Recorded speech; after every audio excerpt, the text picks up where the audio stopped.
মই বিশ্বজিৎ দৈমাৰী ঈশ্বৰৰ নামত শপত লওঁ যে বিধিৰ দ্বাৰা স্থাপিত ভাৰতৰ সংবিধানৰ প্ৰতি মই প্ৰকৃত বিশ্বাস আৰু অনুগত্য পোষণ কৰিম। মই ভাৰতৰ সাৰ্বভৌমত্ব আৰু অখণ্ডতা অক্ষুণ্ণ ৰাখিম।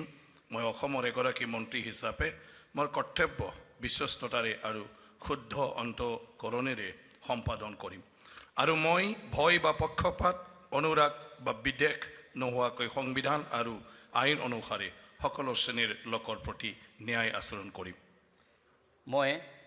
মই বিশ্বজিৎ দৈমাৰী ঈশ্বৰৰ নামত শপত লওঁ যে অসমৰ এগৰাকী মন্ত্ৰী হিচাপে মোৰ কৰ্তব্যৰ যথাযথ সম্পাদনৰ বাবে মন্ত্ৰী হিচাপে মোৰ বিবেচনাৰ বাবে অনা হ'ব বা মোৰ জ্ঞাত হ'ব তেনে বিষয় মই কোনো ব্যক্তি বা ব্যক্তিসমূহৰ ওচৰত প্ৰত্যক্ষ বা পৰোক্ষভাৱে অৱগত বা প্ৰকাশ নকৰিম।